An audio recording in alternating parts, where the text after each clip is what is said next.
Welcome, one and all, back to another edition of Rock On Studio Live. I'm your host, Elwood, and I appreciate you hanging out with me once again. Hope you're having a great day and staying safe. Remember, if you haven't done it yet, click the subscribe button on the YouTube page. Just search Rock On Studio Live. Check out all the past interviews. Plus, you can get reminders for the new ones coming up, exclusive performances, and more. On today's show, I am so excited about this guest, and I know he's not excited about his birthday anymore, but we'll still get into it a little bit. They first blew up last year with their album, Okay, I'm Sick. We got the big hits, Heroin, Ghost, and The Jester. And now, a brand new track released specifically for his birthday. Joining me live in Rock On Studio, Josh Katz of Badflower, everybody! Hey, Josh, how's it going, bud? Good, how are you? I am doing fantastic. I am happy to see your smiling face, and happy belated birthday. We'll just leave it at that. Is that good? Yeah, we're done. That's it. We're done with it. Congratulations on the new track 30, impacting on rock radio everywhere right now. And it's unbelievable to see you and the band grow the way you did from your last album to now everyone awaiting a new single. You had it all planned out for your birthday. And I got to tell you, man, you're becoming a voice of a generation. And I don't know if you realize that, because the lyrics in that song, I feel like it's something that we all battle. And you put it onto paper and you did it perfectly. Thank you very much for saying that. That was never my intention. Although I'm feeling like if I do have that power over the generation, I think I'm worthy of it. It's awesome. I don't think I'm going to abuse it too much. Or if I am abusing it, I'll make sure to let everybody know that I'm aware of it. But I feel like you've known this from the beginning, from the early days, from the EP all the way up to Okay, I'm Sick. Lyrics has always been something from Badflower that I think people relate to more than anything else. I mean, I love the guitar work, the riffs, and everything you guys do. But when it comes to lyrics, I feel like you really interact with people in ways a lot of bands don't right now, because you talk about stuff that we all go through, and especially turning 30. So now that you are 30, we won't sing happy birthday, but what is the one thing that you learned in your 20s that maybe in your 30s you'll think twice about? Nothing. Nothing. No.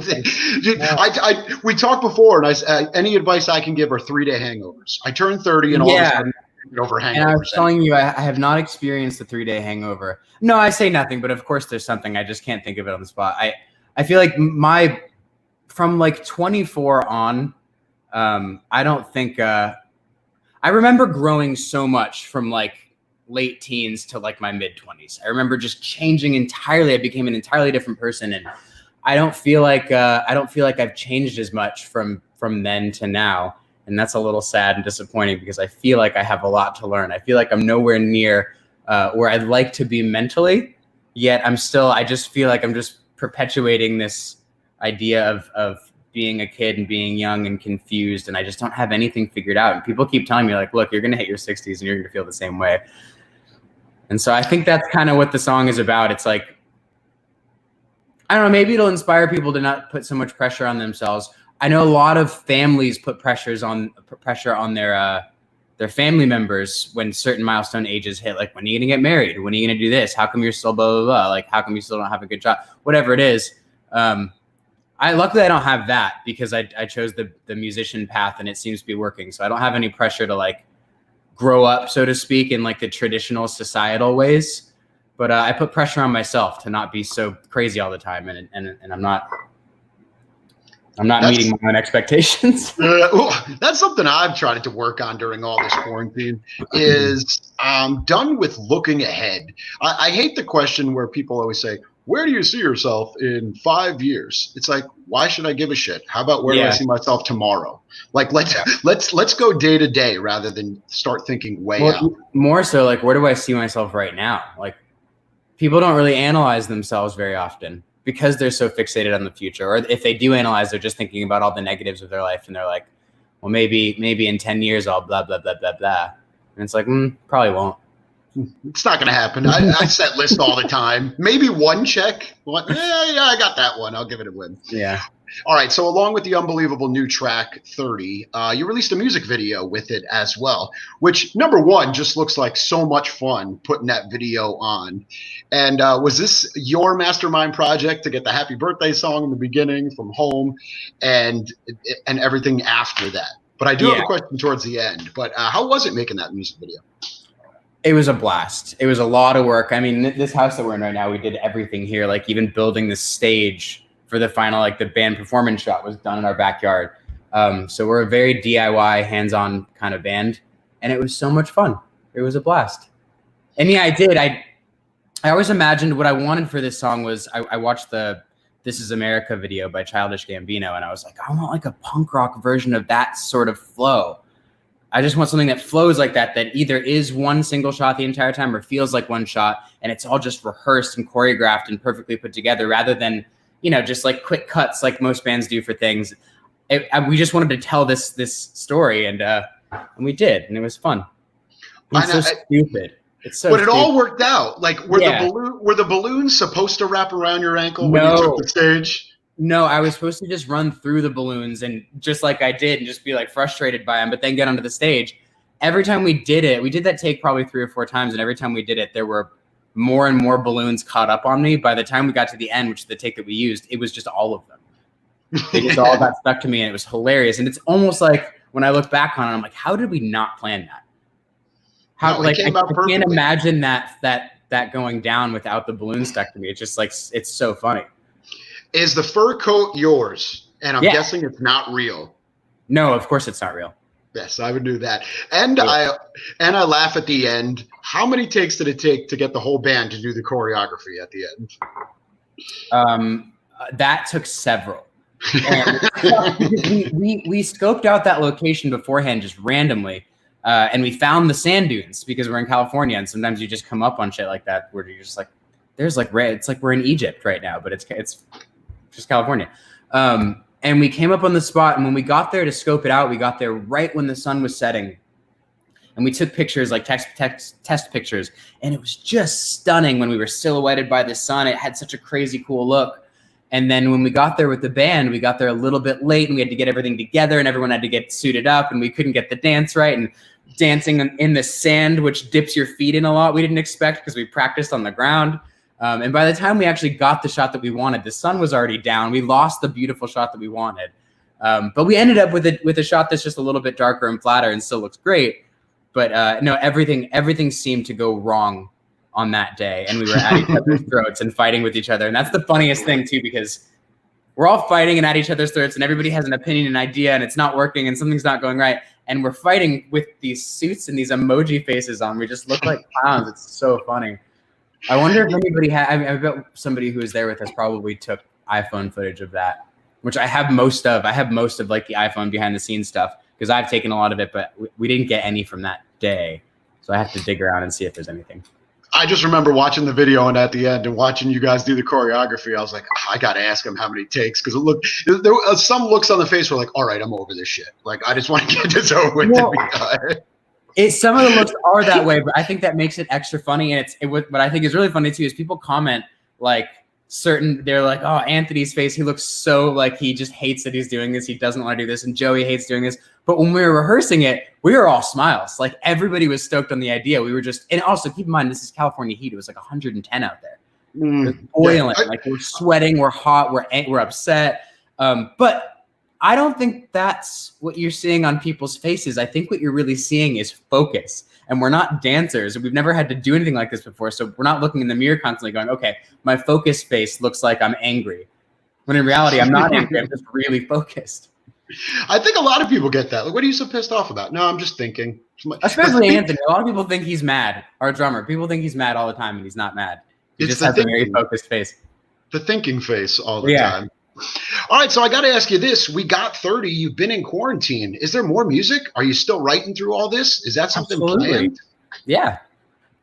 There's more music. There's some completed music that we're just kind of like figuring out exactly what we want to do with. I have songs that are just in the conceptual stage. And yeah, we're going to keep going. I think we're just going to keep writing until they let us play shows again. And awesome.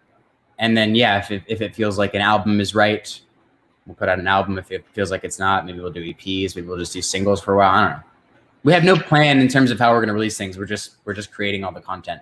So I think what most bands are doing right now.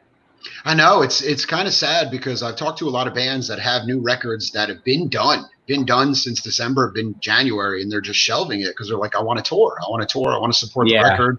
I want to get out and play it. But at the same time, all the fans are like, they're in need of new music. So it's kind of a double-edged sword. The band wants to hold it. The fans want to hear it. So it goes back and forth, you know?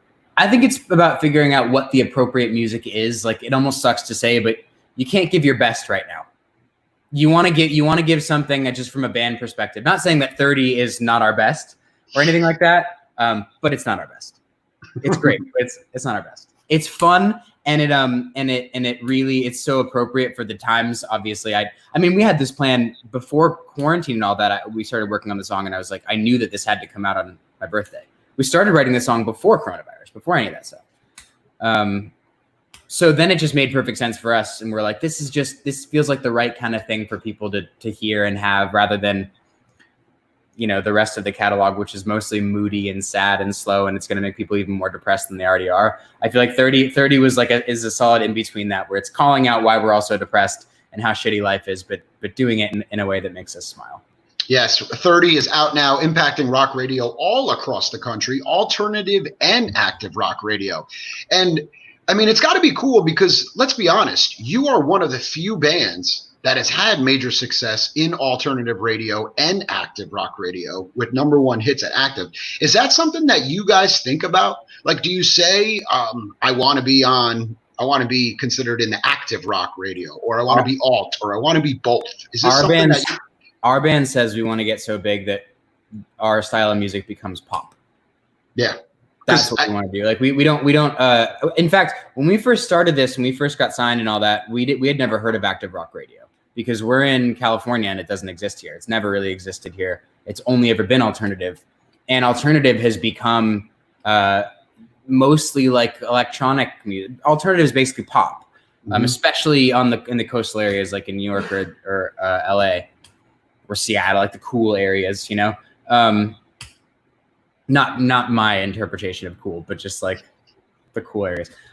So it was all brand new to us, and we had never heard a lot of these rock bands, like these active rock bands. And now obviously that's our scene. We have had #1s there. We've toured with all these bands, and we feel like that's our home.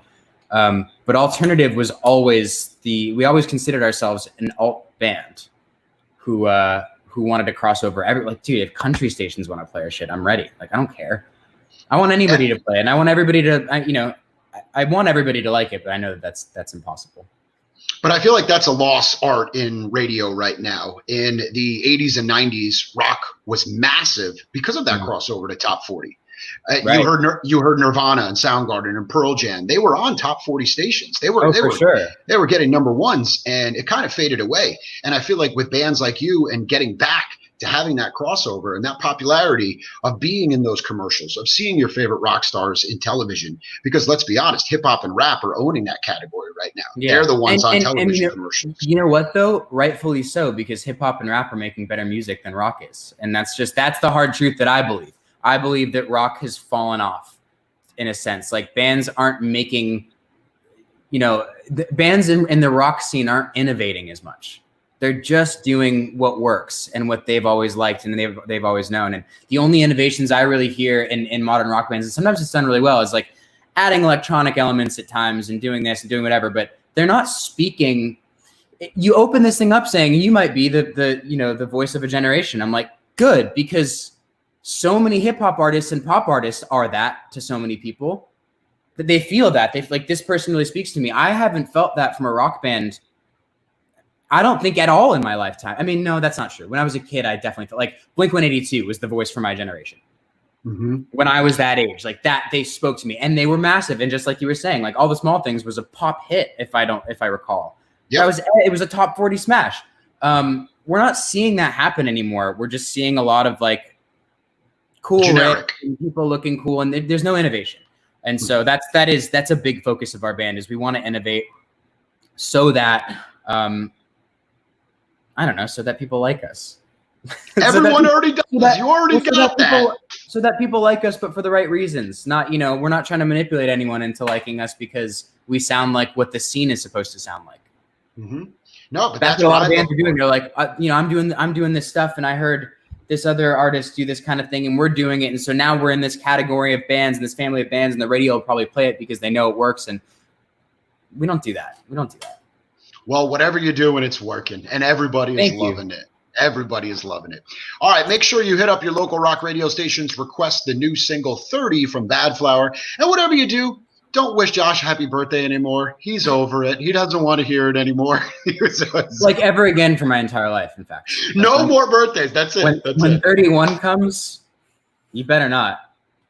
Well, now everybody knows your birthday on point, so now you got to expect it. You should have never said anything or just made up a different day. Yeah.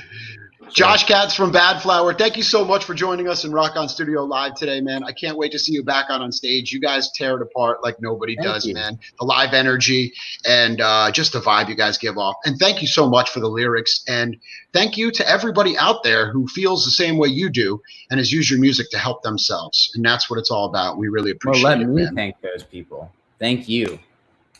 That's another episode of Rock On Studio Live. That's Josh Katz from Badflower. I am Elwood. Make sure to subscribe to the YouTube channel and never miss out on another interview. And we'll catch you again the next time. Stay safe, wear a mask, and don't be an idiot. Yeah, idiot. Bye.